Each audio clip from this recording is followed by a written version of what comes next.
Hello friends, ഞാനിന്ന് എത്തിയിരിക്കുന്നത് തുംഗഭദ്ര നദിയുടെ തീരത്തുള്ള ഒരു പുരാതന നഗരത്തിൻ്റെ അവശിഷ്ടങ്ങൾ കാണുവാനായിട്ടാണ്. 1336 മുതൽ 1565 വരെ വിജയനഗര സാമ്രാജ്യത്തിൻ്റെ തലസ്ഥാന നഗരിയായിരുന്ന ഹംപിയാണ് ഇത്. ഇത് തുംഗഭദ്ര നദിയുടെ തീരമാണ്. യുനെസ്കോ പ്രൊട്ടക്റ്റ് ചെയ്യുന്ന ഒരു വേൾഡ് ഹെറിറ്റേജ് സൈറ്റാണ് ഇത്. 13, 14, 15 നൂറ്റാണ്ടുകളിൽ വളരെ സമ്പൽസമർത്ഥമായിരുന്ന ഒരു നാട്. അതെ, വിജയനഗർ സാമ്രാജ്യത്തിൻ്റെ തലസ്ഥാന നഗരി. കർണാടകയിലെ വിജയനഗര ജില്ലയിലാണ് ഹംപി സ്ഥിതി ചെയ്യുന്നത്. അമ്പലങ്ങളുടെയും കൊട്ടാരങ്ങളുടെയും നഗരമെന്നാണ് ഇവിടം അറിയപ്പെട്ടിരുന്നത്. സമ്പന്നമായ ഒരു ജനതയുടെ ആവാസ കേന്ദ്രമായിരുന്നു ഹംപി. അക്കാലങ്ങളിലെ ഏറ്റവും വലിയ ഒരു ട്രേഡ് സെന്റർ ആയിരുന്നു ഇത്. പുറം നാടുകളുമായി ശ്രേഷ്ഠമായ ഒരു വ്യാപാരത്തിന് ഈ തുംഗഭദ്ര നദി സാക്ഷ്യം വഹിച്ചിരുന്നു. വിജയനഗരത്തിൻ്റെ വളർച്ച അയൽ രാജ്യങ്ങളെ വളരെ അസ്വസ്ഥരാക്കി. 1565 ഡക്കാൻ മുസ്ലിം നാടുവാഴികൾ ഈ നഗരത്തെ ആക്രമിച്ച് കീഴടക്കി. അവർ ഈ നഗരത്തെ ഇടിച്ചു നിരത്തി വാസയോഗ്യമല്ലാതാക്കി തീർത്തു.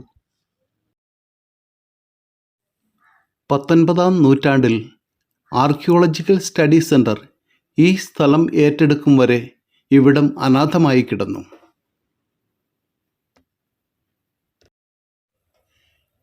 ഈ കുട്ടവഞ്ചിയിൽ കയറി അക്കരെ ഒരു വലിയ അമ്പലമുണ്ട്, അവിടേക്ക് പോകാം. പക്ഷെ ഞാൻ ഇന്ന് പോകുന്നില്ല. ഞാനിവിടെ വളരെ യാദൃച്ഛികമായിട്ടാണ് എത്തിയത്. ഇവിടം മൊത്തം കണ്ടു തീർക്കണമെങ്കിൽ കുറഞ്ഞ പക്ഷം 2 ദിവസമെങ്കിലും വേണം. സമയപരിമിതി മൂലം ഞാൻ ഈ സൈറ്റിൻ്റെ ഏതാനും ചില പ്രധാനപ്പെട്ട ഭാഗങ്ങൾ മാത്രം ഒന്ന് ചിത്രീകരിക്കാമെന്ന് വിചാരിക്കുന്നു. ഏകദേശം 2000 ഹെക്ടർ ഏരിയയിൽ വ്യാപിച്ചു കിടക്കുന്ന ഒരു പ്രദേശമാണ് ഇത്.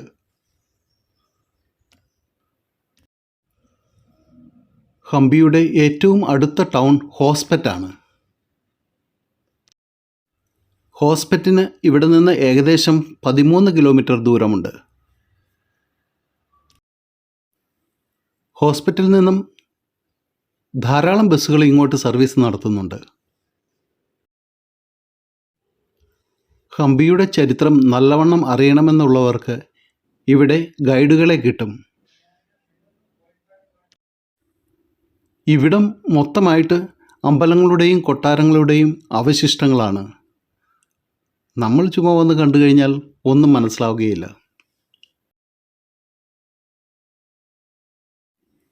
വനാന്തരം ഉദ്യാനവും ഉദ്യാനവും വനവുമായി തീരും എന്നുള്ളതിൻ്റെ ഏറ്റവും നല്ല ഉദാഹരണമാണ് ഹംപി.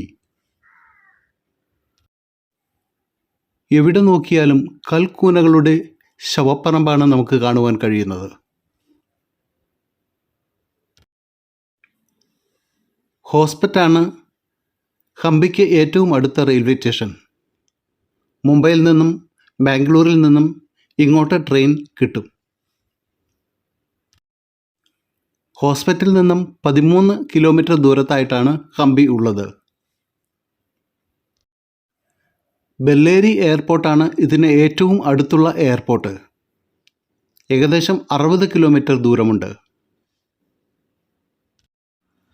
ഹൂബ്ലി എയർപോർട്ട് 166 കിലോമീറ്റർ ദൂരത്തായിട്ടാണ് സ്ഥിതി ചെയ്യുന്നത്. ഹോസ്പെറ്റ് വരെ നിങ്ങൾക്ക് ഈസിയായി ട്രെയിനിൽ സഞ്ചരിക്കാം. അവിടെ നിന്നും 13 കിലോമീറ്റർ ബസ്സിന് സഞ്ചരിക്കണം. ഒക്ടോബർ മുതൽ മാർച്ച് വരെയുള്ള സമയമാണ് ഇവിടം സന്ദർശിക്കാൻ ഏറ്റവും അനുയോജ്യം.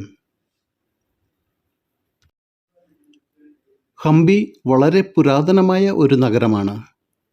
രാമായണത്തിലും ഹിന്ദു പുരാണങ്ങളിലും ഹംപിയെക്കുറിച്ച് പ്രതിപാദിക്കുന്നുണ്ട്.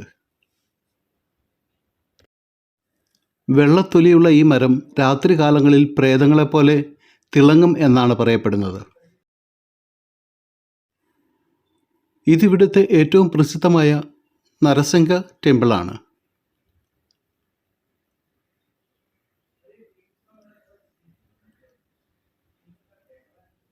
അടച്ചിട്ടിരിക്കുന്നതുകൊണ്ട് എനിക്ക് ഇതിനകത്ത് കയറുവാൻ കഴിഞ്ഞില്ല. വളരെ സൂക്ഷ്മതയോടെ ഗ്രാനൈറ്റിൽ കൊത്തിയെടുത്ത പാളികൾ കൊണ്ട് നിർമ്മിച്ച ഒരു അമ്പലമാണ് ഇത്. എത്ര മഹത്തായ ഒരു പണിയാണ് ഈ ശിലകൾക്കെല്ലാം ഉള്ളത് എന്ന് നോക്കുക. നൂറ്റാണ്ടുകൾ കഴിഞ്ഞിട്ടും ഒരു കേടും കൂടാതെ ഇന്നും തിളങ്ങുന്നു. ഇപ്പോൾ നമ്മൾ ഈ സൈറ്റിൻ്റെ പ്രധാന ഭാഗത്തേക്കാണ് എത്തിയിരിക്കുന്നത്.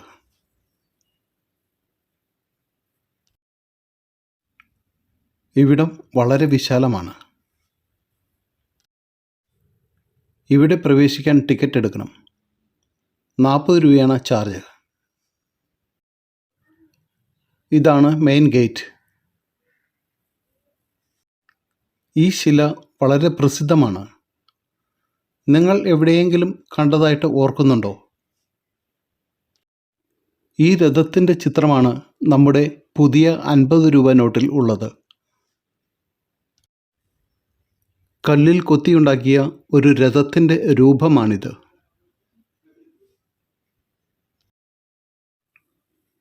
ധാരാളം സഞ്ചാരികളുണ്ട് ഇവിടെ.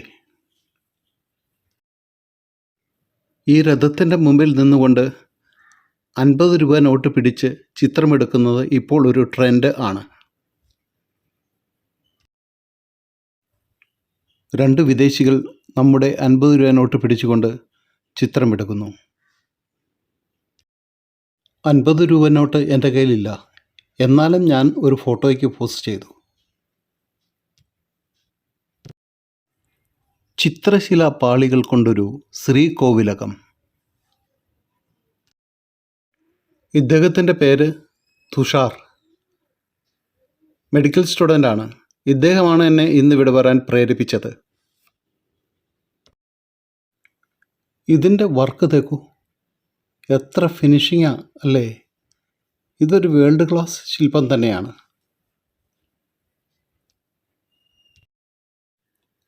കൽത്തളങ്ങൾക്കുള്ളിൽ സമൃദ്ധിയുടെയും നാശത്തിൻ്റെയും ചരിത്രമുറങ്ങുന്ന ഒരു നാട്. അതാണ് ഹംപി. ഹംപി ബസ് സ്റ്റാൻഡിൽ നിന്നും ഏകദേശം 6 കിലോമീറ്റർ ദൂരമുണ്ട് ഇവിടെ എത്താൻ. ഞാൻ നടന്നാണ് പോകുന്നത്.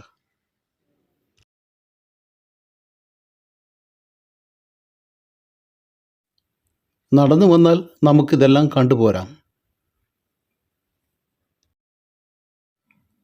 നടന്ന് തന്നെ തിരിച്ചു പോകുന്നതാണ് നല്ലത്.